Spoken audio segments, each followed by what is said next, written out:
before we go into that, तो what is the impact of that कि जैसे mom ने वो इलेक्ट्रल कॉम्प्लेक्स हो गया, वहाँ पे वो मदर के साथ ज्यादा हो गए हैं, अब वो कैसे, like when you grow up, how does that manifest in life and the problems? For a person, मतलब जैसे for a person, let's talk about the mother and the child as well, and if someone else comes into their life, let's say after marriage या फिर कोई girlfriend आती है, तो कैसे होता है उसमें? It's just कि ना again मतलब बेसिकली मैं जानना चाह रहा हूँ लड़कियों क्यों परेशान है इतनी वो मामास बॉयज वाले लड़कों से? तो यहाँ पे पता है क्या होता है? It's just कि ना वही मतलब हम घूम फिर के सारी चीजें क्या हो जाती है ना कि यहाँ पे तुम एक हेल्दी बैलेंस, अगेन बैलेंस का मतलब वो नहीं है तुम बैलेंस बना ही नहीं पाते, तुम्हारी चीजों को नेविगेट नहीं कर पा रहे हो तुम चीजें, जैसे for example for a mail, ठीक है, उसको लगता है वो सारे जैसे फीडबैक्स कहाँ से लेना है, इधर से फीडबैक लेने, उधर से क्या, तो एक इंडिविजुअलिटी जो एक इंसान की खत्म होती है ना, सोचने का तरीका है, जैसे मैंने एक फनल लगा दिया है, घोड़े के लगाए होते हैं ना, वो जो लगाए होते हैं दो साइड में है ना, यहाँ लगा रखे हैं, तो उसको रास्ता एक दिखाई दे रहा है कि अगर प्रॉब्लम ए सॉल्यूशन, प्रॉब्लम ए सॉल्यूशन, ये सॉल्यूशन है, तो वो सिर्फ ना बाइनरी पर्सपेक्टिव से सोच ही नहीं रहा है, वो उसका पर्सपेक्टिव ही सिर्फ यही कि अगर if my mom is happy, if she is okay with it, then I am gonna do it. Even कितनी बार लोग यार, और यही चीज अगर तुम ऐसा एक्सटर्नल पार्टनर जिसके साथ जो नॉर्मल एक घर से आया है, जिसको ये सब नहीं समझ आ रहा, उसके लिए तो कितना ये हो जाएगा ना कि dude why I am suffering, मतलब मैं ये क्यों सब झेल रही हूँ, तेरी इंडिविजुअलिटी कहाँ है और तुम्हारे डिसीजन सारे उस इंसान के ऊपर क्यों बेस्ड हैं। तो यहाँ पे थोड़े से अगेन बाउंड्रीज को लेके, वैलिडेशन को लेके, सेवियर कॉम्प्लेक्स को लेके, ये जो 4-5 चीजें होती है ना, वो एक इंसान की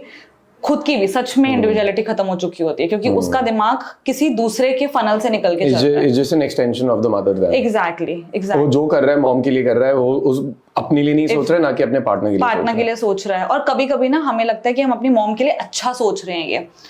बट ऑन दी अदर हम उनको डिपेंडेबल करते हैं अपने ऊपर। मतलब जैसे अगर मैं अपने मम्मी को या फिर हमें, मुझे भी अगर माइक्रो मैनेजिंग हुई होती, ठीक है, ऐसे कर वैसे कर वैसे कर, तो आई वाज ऐसे कि मैं बहुत वैलिडेशन क्या सीख करती थी कि मम्मा बताओ कर लूं, ये कर लूं, ये खा लूं, ये कर लूं, तो इससे क्या हो गया था, मेरा दिमाग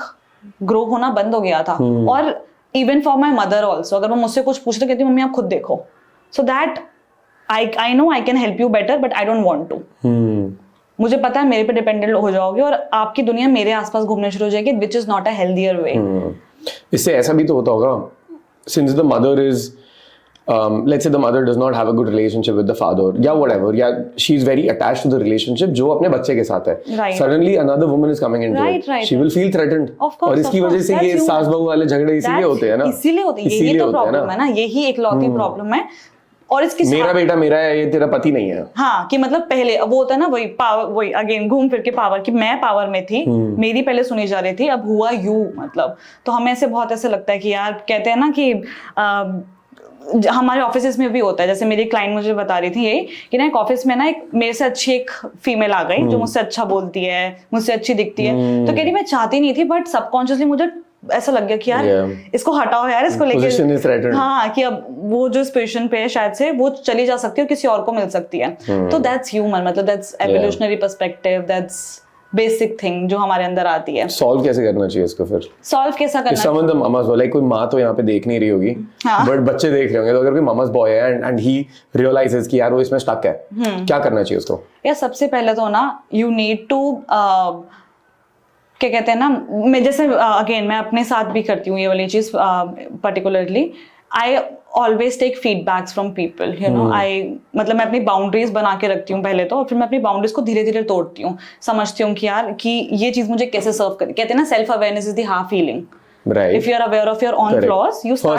First step होता है you start working on it. तो for me जानना कि मैं गड़बड़ कर कहाँ रही हूँ, और लोगों से फीडबैक लेना, कंस्ट्रक्टिव फीडबैक लेना। For example sit with your wife और maybe your girlfriend, ask her कि व्हाई डू यू थिंक कि यू नो ये फ्रिक्शन कहाँ से क्रिएट हो रही है। जब वो बताएगी, then consciously think about it कि how can you you no